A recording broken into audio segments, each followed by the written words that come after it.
Committee kahapon, ano po, how day 2 progressed. And your initial assessment, please.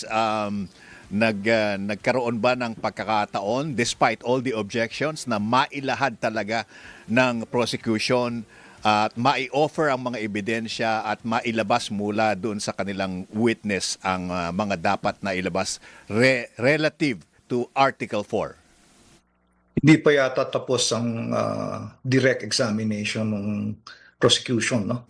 So patapusin po natin sila at para i-prepare siya for cross-examination. I'm not sure if there had been a chance to conduct a cross-examination kasi umalis na tayo no? Peter and Rica. Was there a cross-examination conducted? Today po ang cross-examination ng defense po. Okay, so that's actually a departure from the one examination witness rule, no? But anyway, meron naman discretion ng presiding officer doon.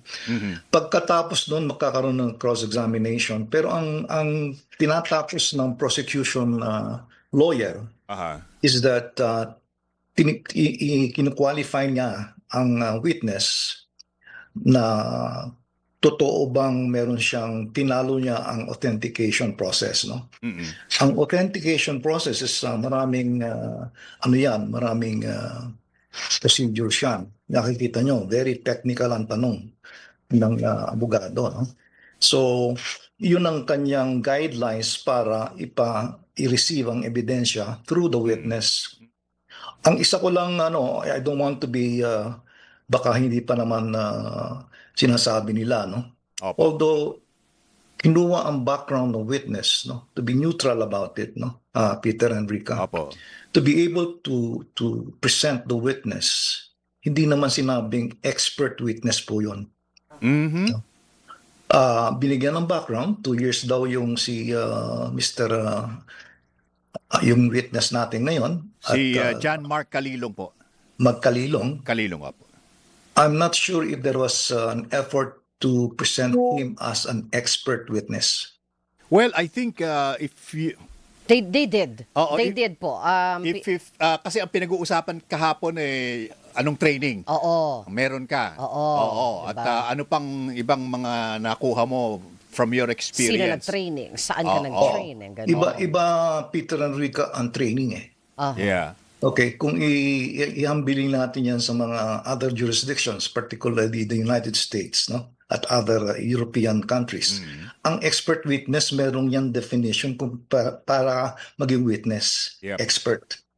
For example, isang bagay na dapat malaman, ano bang host of findings and works and investigation? At ang mga expert witnesses sa ibang jurisdictions, decades of practice and experience in that particular field. At meron silang sinulat na mga publications. Okay. Before you can, very strict ang designation ng expert witness. Hindi ko nakita po yun. Ayun. So, kumbaga sa doktor... Ngayon, ang kinukuha yata ng abogado, ng manananggol, is that yung kanyang background and his competence to testify on what he was talking about. Okay.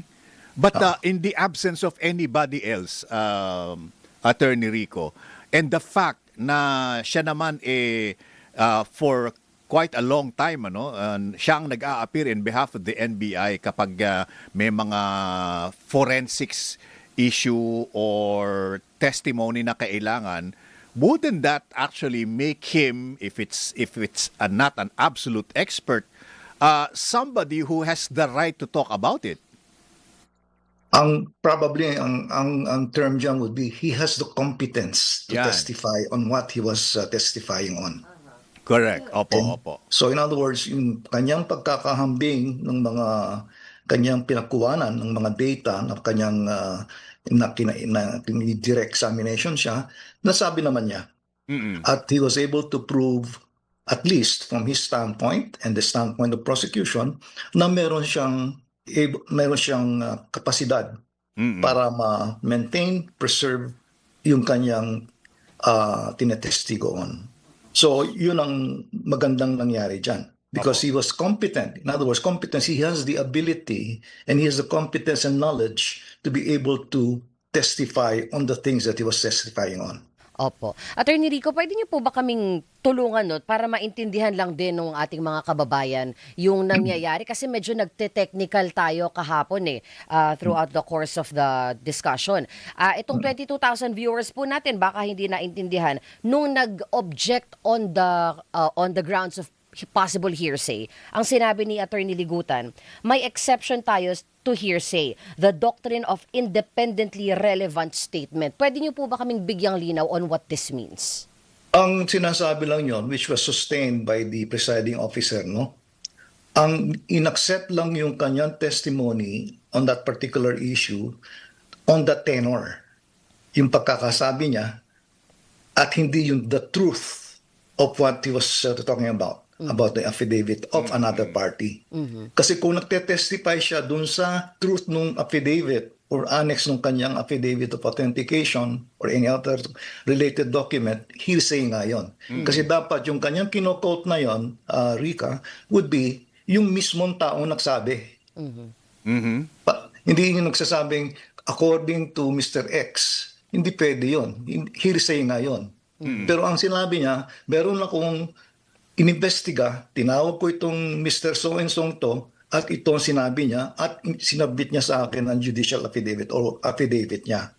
That can be acceptable as independent, relevant evidence. Pero kung sasabihin niya yung, babasahin niya yung affidavit nung yung taong yon, yung kanyang tinawag, at sinabi niya, tama yon, ang sinabi dun sa nalalaman ng affidavit, hearsay po yon. Kasi meron pa tayong ilang napakaraming witnesses, 10,000 documents na maaring marinig natin paulit-ulit the same objection. Oo. Oho. Tapos meron din... Hindi naman ganon. Kasi kung kunyari mga dokumento yan, napakaraming dokumento sa other articles yun. No? Pinag-usapan lang natin dito, Rika, would be the Article 4.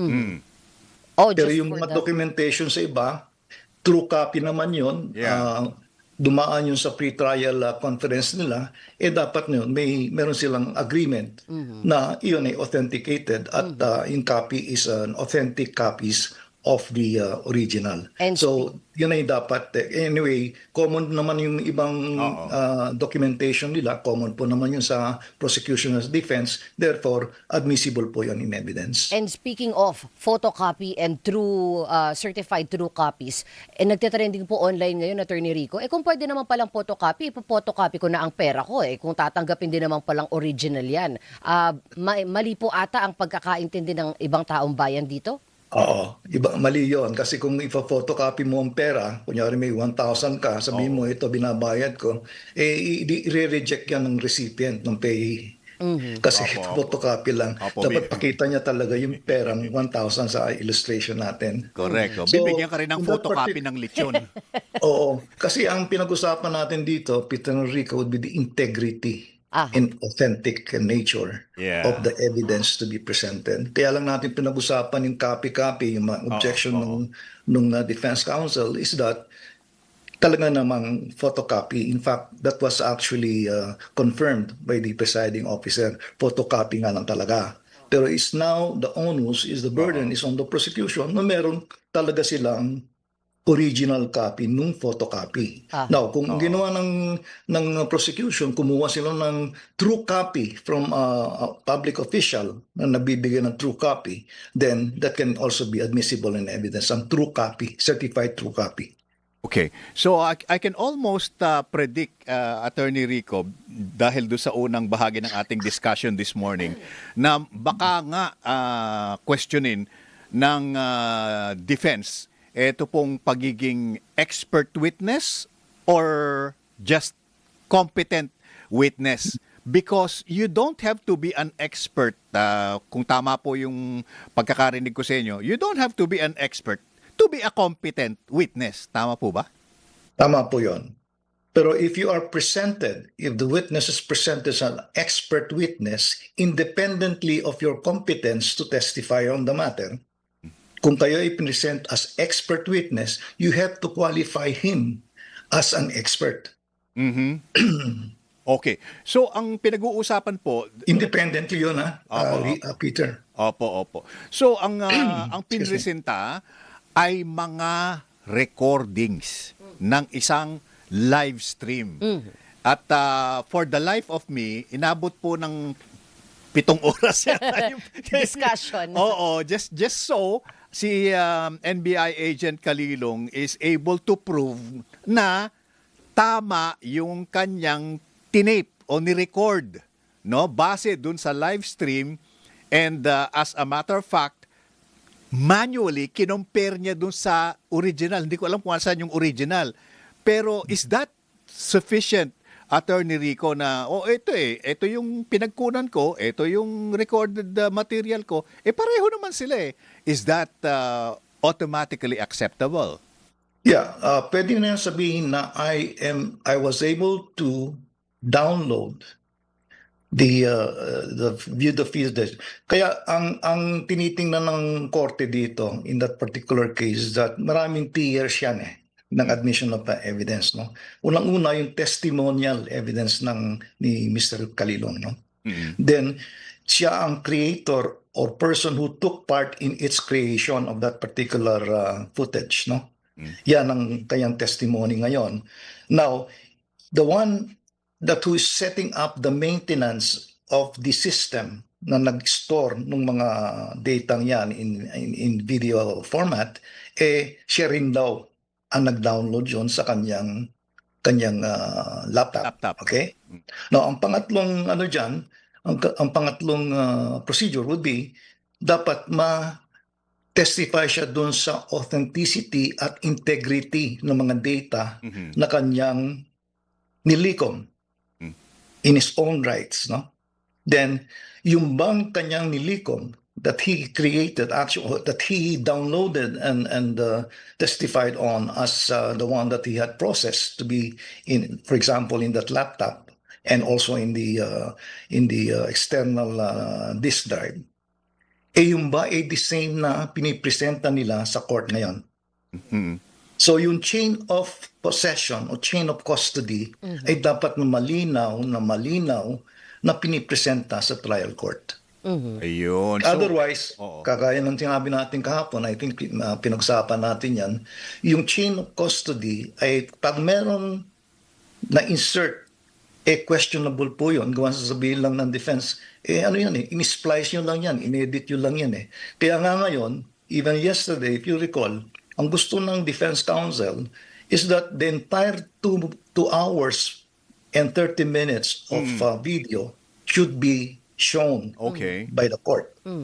And hindi siya na-sustain because masyadong matagal or whatever reason that the presiding officer said, 2 minutes lang yata ang pinakita. Correct, opo. So yun ang crux ng pinag-uusapan kahapon ng court at saka ng mga abogado. Okay. But of course, sinabi din ng presiding officer na at that point na ang magko-cross-examine na o magtatanong na yung defense, they can elect or opt to play back the entire 2 hours and some minutes nitong na-download na video. Tama po ba?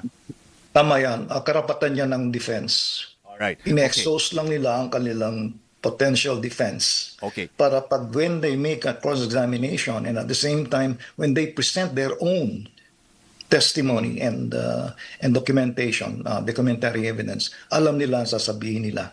So that is a very valid objection. Pero of course, ayaw ng prosecution yung gawa ng tatagal masyado. Pero at the same time, that would be consistent with the procedural due process. Okay. Kagaya po na namin ni Rica na uninitiated sa courtroom drama, medyo mababaw po itong gusto kong malaman. Yung walang kamatayang Your Honor please, talagang ginagamit na po yan mula pa noong 18th and 19th century, di po ba? Sa English common law. It's part of the courtroom etiquette. Ang tanong ko, yung po bang pag-object, meron po bang threshold yan para masabi na you're still within your rights to object? Or is there a point where sobra naman na yan, ang dami naman na? Nakikinig po yung ang very experienced and very adept na presiding officer na isa ring abogado at Vatican legislator. Nasa kanya pong appreciation yun. Ngayon kung paulit-ulit ang objection at paikot-ikot lang, kaya sinabi niya, okay, I'll make a ruling on that.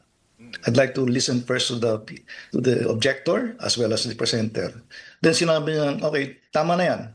Magro-rule na ako dyan. Then magro-rule na po ang presiding officer. That's why I was telling you earlier, I think I've been reiterative on that, Peter Enrica, maganda ang presiding officer ay dapat may legal training. Yes.